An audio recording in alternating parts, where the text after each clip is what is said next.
Sutra teratai yang menakjubkan bab 10 Guru Dharma. Dengan kasih sayang penuh kesetaraan menyebar luaskan ajaran kendaraan besar. Shin Faxiang Sutra Teratai episode 1204.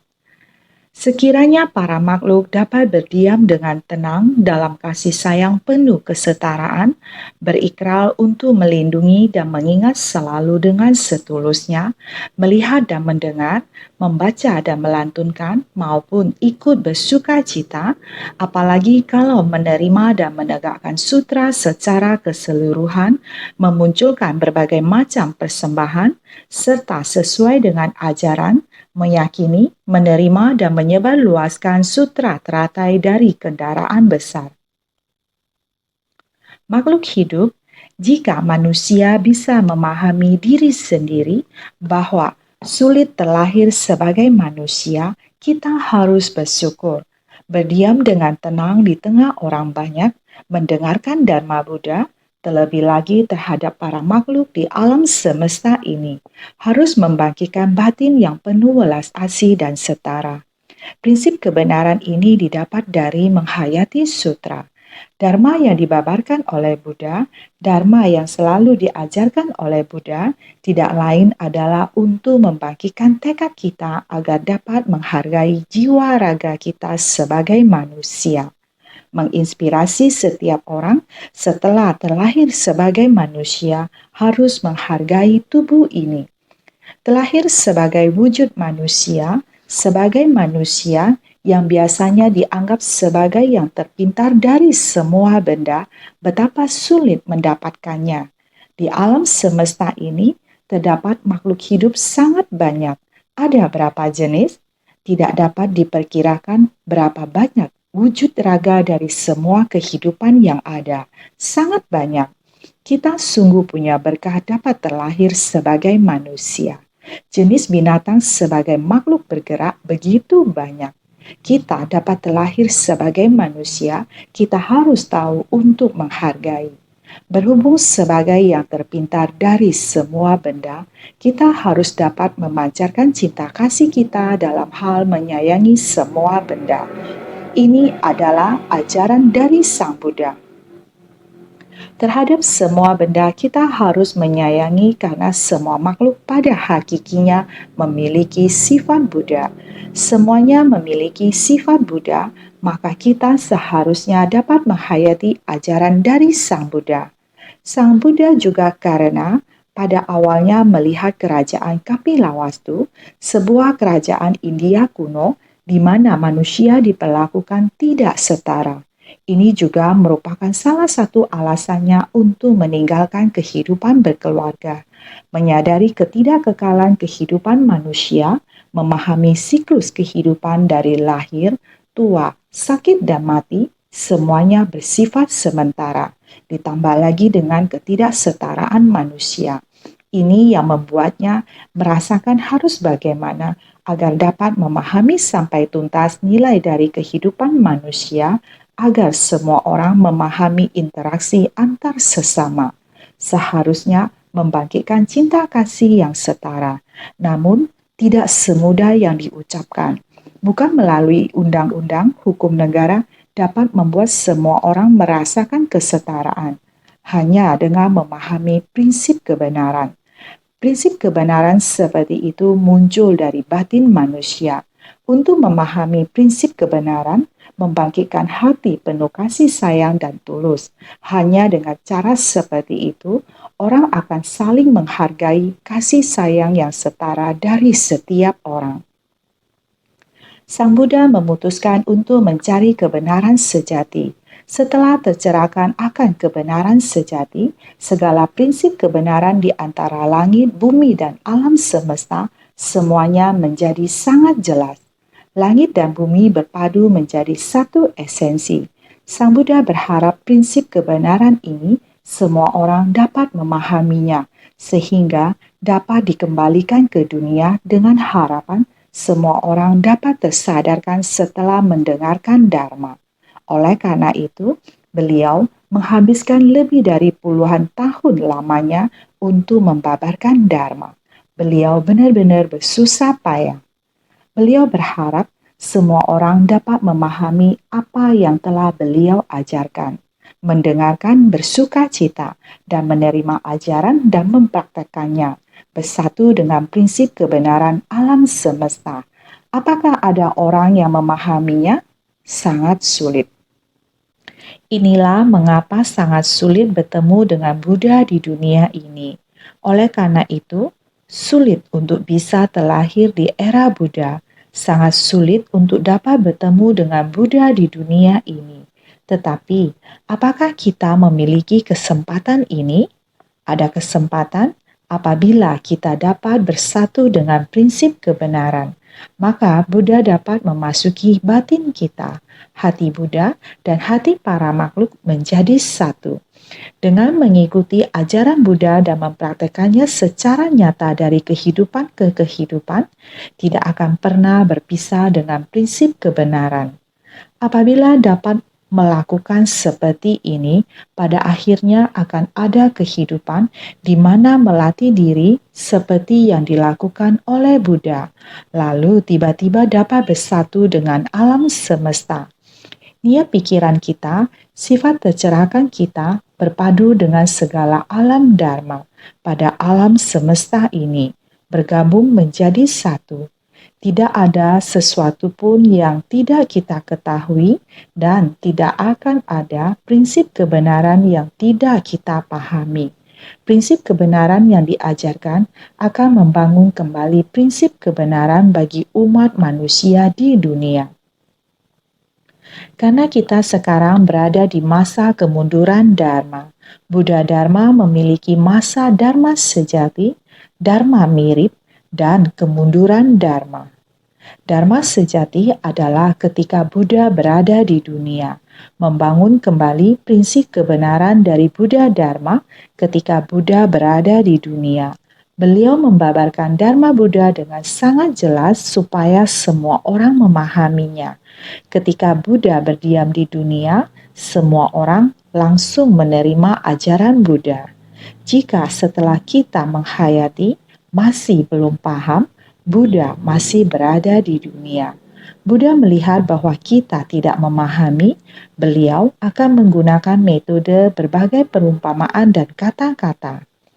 Dari memahami sebagian dapat membuat kita langsung mendengar dan memahami sepenuhnya. Buddha mulai terhadap semua orang yang telah paham sepenuhnya, secara berurutan memberi peramalan sampai 2000 orang menerima peramalan. Orang-orang ini telah mulai mendengar ajaran Buddha asalkan Dharma terserap ke dalam hati dan mulai membangkitkan tekad. Kelak setelah Buddha memasuki parinirvana, murid Buddha masih berada di dunia. Orang-orang yang telah bertekad dan yang sedang dibimbing, mereka akan terus melatih. Dharma sejati masih berdiam di dunia karena setelah Buddha memasuki parinirvana, masih terdapat murid-murid Buddha. Orang-orang yang memahami sepenuhnya prinsip ajaran Buddha juga bisa melatih diri sesuai yang diajarkan. Mereka juga dapat berdiam di dunia dan mengajar. Oleh itu, Dharma sejati masih ada. Mereka memiliki Dharma. Mereka mendengar, melatih dan mencapai pengajaran, prinsip, praktek dan pencapaian. Ini disebut Dharma sejati berdiam di dunia. Prinsip kebenaran ini adalah ajaran. Ajaran prinsip kebenaran yang diajarkan Buddha masih berdiam di dunia. Sama seperti orang dalam pelatihan diri, kehidupan mereka sama seperti saat Buddha ada di dunia. Mereka hidup dengan demikian dan membina diri dengan demikian. Mereka menghayati prinsip kebenaran, terus berlanjut untuk membina diri. Orang yang demikian masih berada di dunia untuk membabarkan Dharma sehingga Buddha memberi peramalan kepada 2000 murid. Artinya, di masa mendatang, mereka masih bisa terus mendengar Dharma, juga bisa membuktikan pengajaran, prinsip, praktek, dan pencapaian. Oleh karena itu, Dharma sejati masih berdiam di dunia, kemudian secara bertahap berubah menjadi masa, Dharma mirip. Dharma mirip berdiam di dunia, waktu berlalu secara bertahap. Kondisi hati manusia menjadi keras dari satu generasi ke generasi berikutnya. Orang yang kembali mendengar Dharma hanya saja mewariskan apa yang mereka dengar, diteruskan dari satu generasi ke generasi berikutnya, meneruskan apa yang mereka dengar. Dengan sendirinya, Dharma menjadi semakin dangkal sehingga hanya adanya wujud. Ada pengajaran, namun kurang praktek dan pencapaian. Ada pengajaran dan prinsip, namun kurang praktek dan pencapaian, sehingga hanya nampak wujudnya. Tidak ada orang yang benar-benar membina diri. Dharma mirip. Secara bertahap telah berubah menjadi demikian, apalagi pada masa kemunduran Dharma. Kemunduran Dharma ada nama tetapi tidak dipraktekkan. Ini membuat orang sangat khawatir. Kita sekarang berada pada masa kemunduran Dharma. Dengan memiliki wujud, bukankah kita harus membangkitkan tekad dan membangun ikrar juga harus dipraktikkan. Kita harus mempraktekkan dalam tindakan nyata. Para makhluk berdiam di dunia dengan damai. Buddha mengajari kita, ini adalah berharap kita dapat meresap Dharma ke dalam batin, memperlakukan semua makhluk dengan welas asih yang setara, sehingga terus mulai menerobos ajaran kendaraan kecil, membangun Dharma sejati dari satu kendaraan. Ini terjadi di akhir hayatnya. Ketika menjelaskan sutra teratai, sehingga sekarang dalam bab guru Dharma adalah berharap kita, apakah sebuah kalimat atau sebaik syair, kita harus bersungguh hati untuk menghayatinya. Oleh karena itu, Sang Buddha mulai berkata kepada Bodhisattva Baisaja Raja, Bodhisattva Baisaja Raja, apakah Anda telah melihatnya? 80.000 makhluk agung, yaitu makhluk berwujud dan tidak berwujud antara langit dan bumi, 8 kelompok dewa dan naga. Jika para makhluk ini dapat mendengar Dharma, sutra teratai dari Dharma sejati, walaupun hanya satu kata ataupun hanya sebaik syair, dapat membangkitkan hati ikut bersuka cita, ini berarti di dalam hatinya telah menerima benih ini. Benih dari Dharma sejati betapa berharganya. Ini adalah masa mendatang demi masa mendatang. Jadi, sekiranya ada orang yang bertanya, apakah orang ini kelak akan mencapai kebuddhaan? Sang Buddha mengatakan, Anda harus menjawabnya. Orang ini kelak juga akan mencapai kebuddhaan asalkan dapat mendengar sutra, ikut bersuka cita, menerima dan menegakkan, membaca dan melafalkan, menyalin dan menjelaskan, dan lain-lain. Orang ini kelak juga akan mencapai kebuddhaan. Mengapa orang ini juga dapat mencapai kebuddhaan? Karena mereka mendengarkan, melafalkan ataupun menyalin ajaran kendaraan besar Mahayana ini. Sedikit banyak prinsip kebenaran ini, mereka juga dapat perlahan-lahan mensucikan hati mereka. Terhadap kitab sutra ini dapat membangkitkan hati sukacita. Bersukacita di dalam hati, tidak melupakannya. Ini namanya menerima dan menegakkan. Yakin pada sutra ini, bersukacita terhadap sutra ini. Di dalam hatinya tidak melupakan. Seperti ini. Di dalam kesadaran pikiran ke-8, Dharma telah terserap ke dalam hati. Maka dikatakan berikrar dalam kasih sayang, ini adalah telah menyerap sutra ke dalam hati. Kita terlahir sebagai manusia, kesempatan yang sulit diperoleh untuk bisa mendengarkan Dharma Sang Buddha. Kita mulai memahami prinsip kebenaran tentang Dharma Buddha. Sudah memahami, kita harus kembali membangun ikrar untuk melindungi dan mengingat. Harus menggunakan hati yang tulus untuk melindungi dan menegakkan. Melindungi dan menegakkan kitab sutra kendaraan besar. tidak peduli satu kalimat atau sebait syair, atau sambilan menyalin sutra, syair naskah, membuat orang yang melihat satu kata atau sebait syair seperti ini melafalkannya. Yang demikian juga ada pahala kebajikan. Jadi, berikrar untuk melindungi dan mengingat selalu dengan setulusnya. Bukan ditulis untuk bersenang-senang, tapi berasal dari sukacita di dalam batin. Demikian bersukacita dengan satu kata syair naskah. Saya sangat suka menulisnya, sangat berguna bagi saya. Saya menuliskannya. Orang lain yang melihatnya juga sangat bersukacita.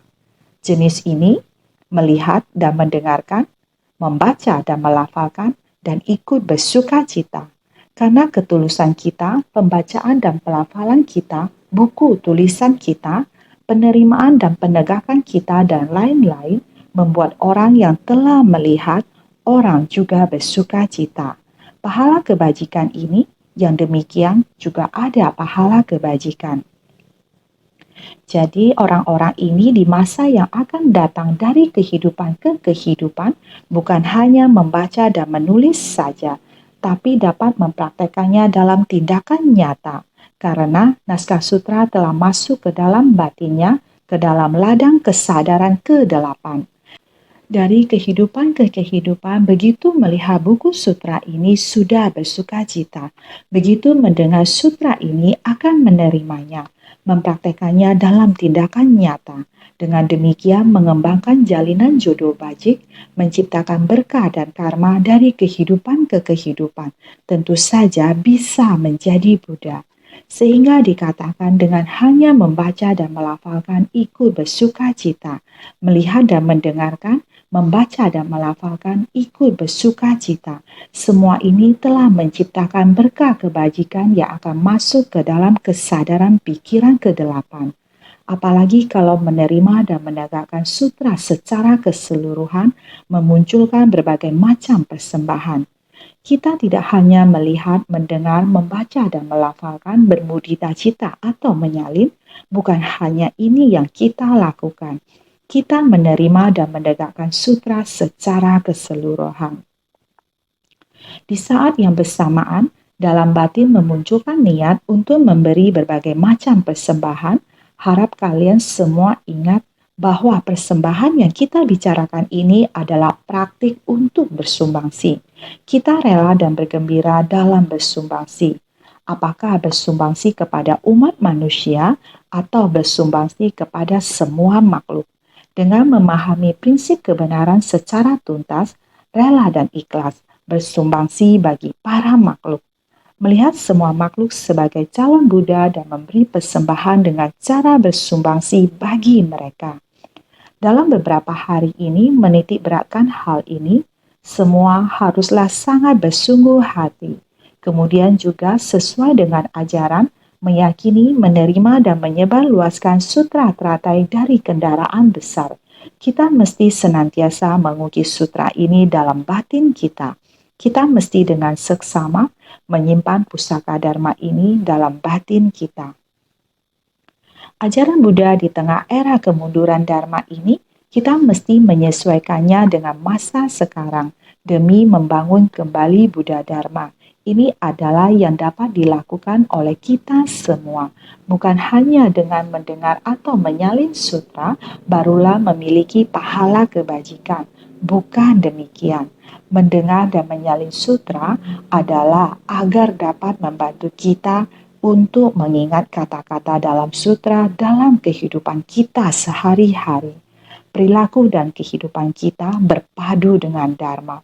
Kehidupan kita mestilah berpadu menjadi satu dengan Dharma. Artinya, langit, bumi, dan alam semesta berpadu dalam satu esensi. Dalam kehidupan kita juga harus berpadu ke dalam satu esensi. Hanya dengan demikian di masa mendatang, prinsip kebenaran dan kebenaran sejati benar-benar melingkupi seluruh alam Dharma di alam semesta, bisa mampu menembus pemahaman semua ini. Kita harus belajar dulu, sekarang belajar memadukan Dharma dan kehidupan kita dalam satu esensi. Kedepannya, dengan sendirinya, kesadaran tidak lain semuanya adalah Dharma Buddha yang akan menyatu dengan esensi dari alam semesta. Kita harus bersungguh hati menghayatinya. Segala sesuatu di alam semesta adalah satu esensi. Saya melihat sebuah berita internasional, ada seekor kuda di Amerika Serikat, pemiliknya memeliharanya. Kuda itu sudah berumur 40 tahun. Pemiliknya juga memelihara seekor kambing. Kuda itu secara bertahap kehilangan penglihatannya di satu mata. Perlahan-lahan mata yang satunya sudah kehilangan pandangan. Selama proses ini, pemiliknya memikirkannya. Mata binatang itu tidak bisa melihat. Jadi bagaimana bisa hidup? Timbul pikiran, haruskah menggunakan sesuatu metode untuk mematikannya? Kambing ini sepertinya mengerti pikiran pemiliknya. Si kambing mulai terus mendekati si kuda. Satu mata itu sudah sama sekali tidak bisa melihat. Mata yang satunya lagi agak kabur. Kambing ini datang setiap hari mendekati sang kuda. Sang kuda bisa mengetahuinya, kambing ini menjadi pemandu gerakan kuda. Ketika kuda bangun dan hendak berjalan, kambing pasti akan berjalan di sisi mata kuda yang tidak bisa melihat. Demikianlah, setelah beberapa waktu berlalu, kuda mulai percaya dan mengandalkan kambing. Lambat laun, matanya yang lain juga menjadi buta. Begitu kedua matanya buta, kambing berjalan di depannya dan kuda menggunakan pendengarannya yang peka untuk mendengarkan gerakan kambing. Kemanapun kambing pergi, kuda akan mengikuti jejaknya. Setiap hari, kambing mengiringi kuda untuk pergi memakan rumput. Beginilah keadaannya. Pada suatu hari, tiba-tiba terjadi badai yang dahsyat. Kambing itu berlari dengan sangat cepat ke rumah pemiliknya. Dia terus memanggil pemiliknya, membuat suara mengembik. Pemilik telah mendengar bahwa badai baru saja berakhir. Mengapa kambing itu berlari dengan begitu cepat? Dia dengan cepat mengikuti kambing. Saat dia berlari kembali ke arah datang, kambing itu berlari kembali dan pemiliknya mengikutinya. Kemudian dia melihat di sekitaran semak-semak ada beberapa pohon yang tumbang. Kuda itu ada di semak-semak, terkubur di bawah pohon-pohon itu. Dia tidak bisa keluar dan dia tidak bisa melihat. Pemiliknya segera menebang pohon dengan tangannya sendiri menyelamatkan kudanya. Setelah pengalaman ini, pemiliknya semakin memahami bahwa spesies hewan yang berbeda pun dapat memiliki cinta seperti ini dengan satu sama lainnya. Pemiliknya merasa tenang. Dia merawat kudanya. Ini berlangsung 16 tahun. Selama 16 tahun ini, kambing membimbing kuda dalam kehidupan sehari-harinya. Setelah 16 tahun, kuda ini akhirnya mati. Kambing tahu bahwa kuda telah mati. Setelah pemiliknya mengubur kudanya, kambing pergi ke tempat peristirahatan terakhir kuda. Di sana, dia menundukkan kepalanya seolah-olah membungkuk dengan hormat. Dia berdiam di sana untuk waktu yang lama, seolah berbicara kepadanya mengungkapkan kesedihannya. Dia seperti mengenang kehidupan mereka bersama untuk waktu beberapa saat. Demikianlah berdiri di sana dengan kepala tertunduk. Kemudian dia berbalik dan pergi dengan tenang. Pemilik melihat kambing. Demikianlah berjalan pergi dengan langkah begitu mantap. Selama 16 tahun, kambing ini terus mengikuti kuda, selalu berjalan di sebuah jalan sempit. Sekarang, setelah 16 tahun, telah menyelesaikan tugasnya. Dia kembali ke kawanan kambing, hidup bersama dengan kawanan kambing. Coba pikirkan, ini adalah dunia hewan. Hewan dari spesies yang berbeda dapat menjadi begitu berbelas kasihan, mengerti akan cinta kasih. Bagaimana dengan kita manusia? Apakah manusia juga bisa demikian? Inilah yang perlu kita belajar. Harus belajar akan kasih sayang. Kasih sayang yang setara Semua makhluk adalah sama. Setiap orang pada dasarnya memiliki sifat kebudaan. Setiap orang harus meyakini, jadi harus bersungguh hati untuk menghayati. Inilah prinsip kebenaran. Prinsip kebenaran di dunia kita. Prinsip kebenaran berada di dalam dunia para makhluk. Jadi kita harus bersungguh hati untuk menghayati. Mari kita lihat naskah sutra sebelumnya. Baik saja Raja, sekiranya ada orang yang bertanya, para makhluk apa saja yang pada kehidupan mendatang akan mencapai kebudaan? Engkau hendaknya menunjukkan kalau adalah orang-orang ini yang pada kehidupan mendatang pasti akan mencapai kebudaan. Sutra Teratai bab 10, Guru Dharma. Jika ada orang bertanya demikian, kamu jawab kepada dia, yakin bahwa orang-orang ini kedepannya bisa menjadi Buddha. Tidak hanya orang-orang ini, seperti kuda dan kambing, yakin bahwa saat mereka kembali ke alam manusia, percaya bahwa mereka juga akan kembali ke alam manusia dengan membawa sebuah cinta kasih dan rasa syukur, kehormatan dan kesetaraan. Kita sekarang melihat banyak anak-anak yang polos. Inilah sifat hakiki tata yang semula. Demikianlah kebajikannya. Manusia tertutupi oleh kebodohan. Kita sekarang kembali ke prinsip kebenaran, yaitu kembali ke sifat hakiki tata. Maka kita seharusnya akan bisa mencapai kebudaan. Naskah sutra berikutnya demikian mengatakan, kenapa? Sekiranya pria berbudi dan wanita berbudi dapat menerima dan menegakkan, membaca dan melafalkan, menjelaskan dan menyalin, bahkan hanya sebuah kalimat dari Sutra Teratai. Sutra Teratai bab 10, Guru Dharma. Mengapa para pria berbudi, wanita berbudi? Orang yang sudah membangkitkan tekad sudah pasti adalah hati berbudi. Hati dan pikiran sudah pasti hati yang berbudi baik. Maka dikenal sebagai pria berbudi, wanita berbudi. Dapat mendengarkan ajaran Dharma dari Buddha, percaya dan praktekkan. Ini namanya pria berbudi, wanita berbudi. Maka dapat menerima dan menegakkan, membaca dan melafalkan, menjelaskan dan menyalin, bahkan hanya sebuah kalimat dari Sutra Teratai.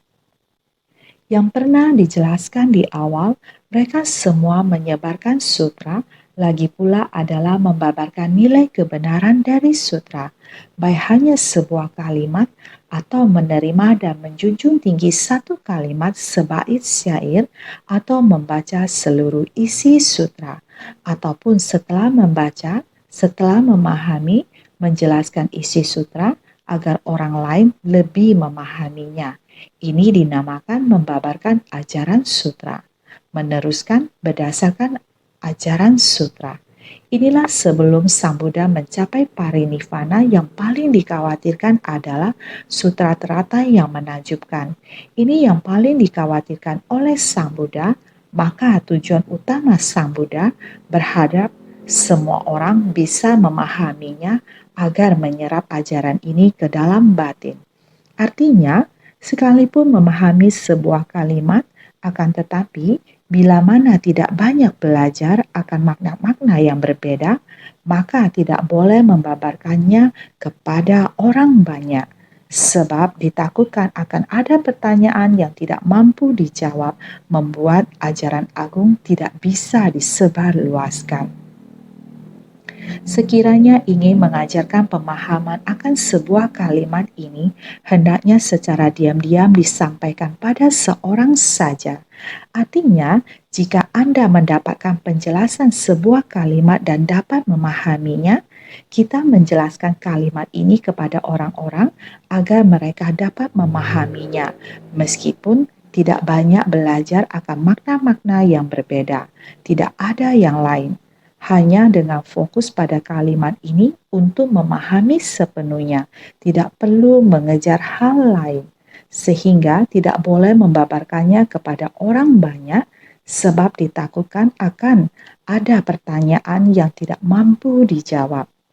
Karena jika kita tidak fokus dan memahami sepenuhnya ajaran ini, jika Anda hanya banyak belajar dan banyak bertanya, tidak mengetahui prinsip kebenaran, tidak memahami, jika ditanya sama orang, Anda tidak dapat menjelaskan inti dari sutra ini. Semangat dan prinsipnya, Anda tidak dapat menjelaskannya. Ini adalah perbedaannya. Sutra harus dengan bersungguh hati untuk memahami sepenuhnya. Sutra ajaran Buddha, Sutra 42 bab, di dalamnya mengatakan, sekiranya seseorang hanya berwawasan luas dan suka mempelajari jalan kebenaran, pasti sulit untuk menemukan jalan kebenaran. Kita harus dengan pikiran yang fokus dan tekad kokoh, barulah akan menemukan jalan. Jalan itu adalah benar-benar agung. Jadi kita harus bersungguh hati. Jadi, membuat ajaran agung tidak bisa disebarluaskan. Jika kita memahami sutra ini di luar konteks, itu tidak akan berhasil. Jika kita mengerti hanya satu kata atau satu bait syair saja, itulah batas sukacita kita. Kita harus memiliki pemahaman yang menyeluruh, berkonsentrasi untuk memahami seluruh sutra. Jika tidak, jika orang lain menanyakan pertanyaan yang lebih dalam kepada kita, kita tidak akan dapat menjelaskan dengan jelas. Akibatnya, kita tidak dapat menyebarkan ajaran agung. Jadi, ketika sampai pada sutra ini, kita harus berusaha memahaminya dengan bersungguh hati. Sekiranya ingin mengajarkan pemahaman akan sebuah kalimat ini, hendaknya secara diam-diam disampaikan pada seorang saja. Tidak boleh mengatakan ini di hadapan orang banyak. Kita hanya boleh memberitahu kepada satu orang saja. Ketika saya mendengarkan ungkapan ini, saya merasakan sukacita. Hanya ini yang bisa kita lakukan. Seorang saja berarti secara pribadi. Saya mendengarkan ini membuat saya sangat gembira. Kita tidak dapat mengatakan ini di depan orang banyak. Inilah yang telah saya dengar, biarkan saya memberitahu Anda.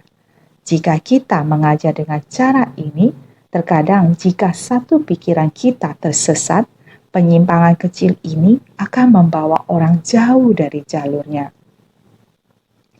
Dalam risalah penjelasan sutra disebutkan, orang yang memiliki kebijaksanaan rendah dan tidak banyak belajar adalah bagaikan hujan ringan tanpa guntur.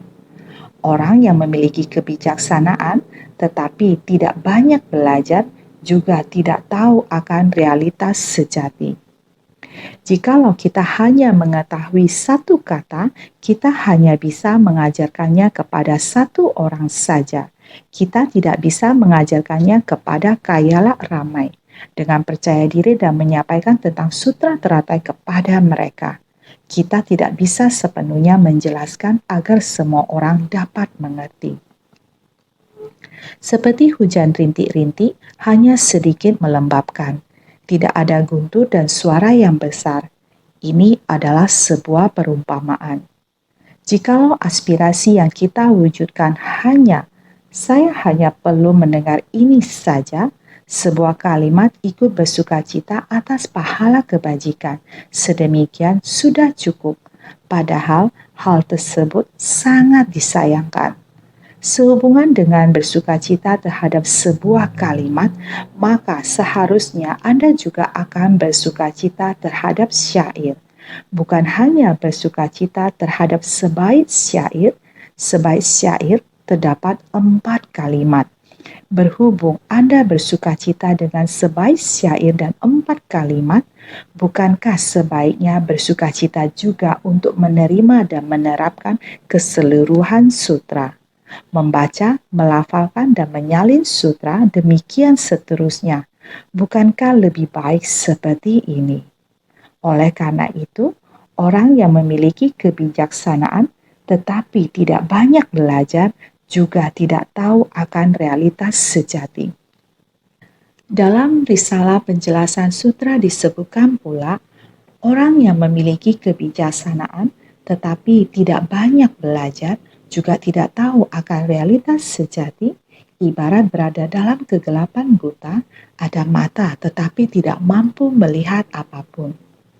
Orang yang banyak belajar tetapi tiada kebijaksanaan, juga tidak tahu akan realitas sejati, ibarat berada dalam kondisi terang benderang, ada pelita tetapi tidak menerangi.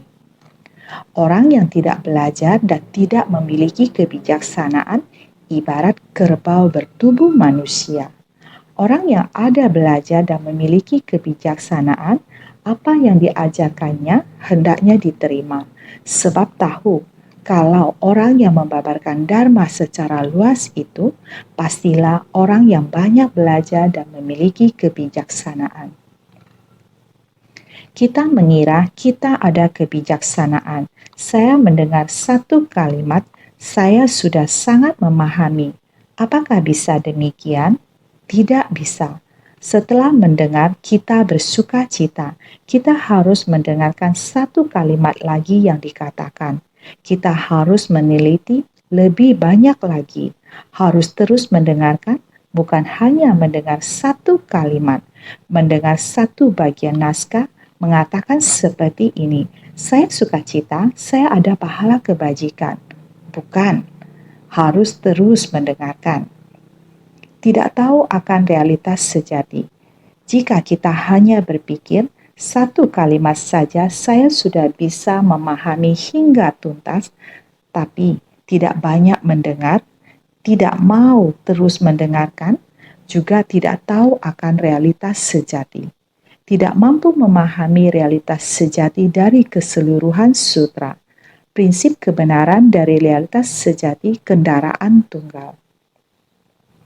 Jadi, ibarat berada dalam kegelapan buta, dalam keadaan sangat gelap, malam hari, ada mata, tetapi tidak mampu melihat apapun.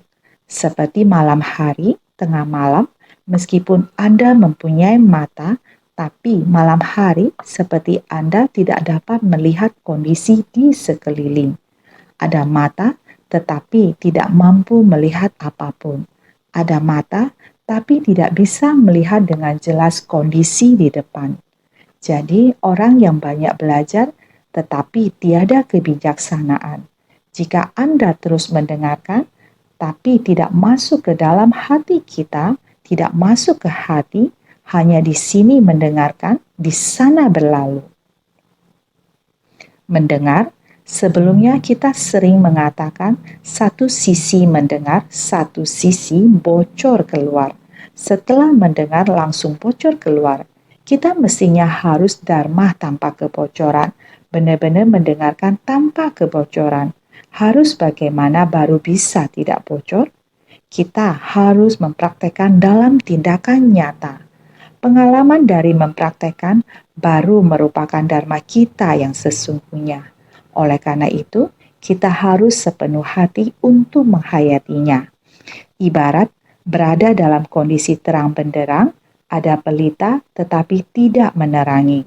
Seperti dalam kondisi terang benderang, ada pelita tapi tidak menerangi, ini seperti tidak perlu menyalakan pelita di siang hari, sehingga ada pelita tetapi tidak menerangi, jadi pelita ini tidak berguna.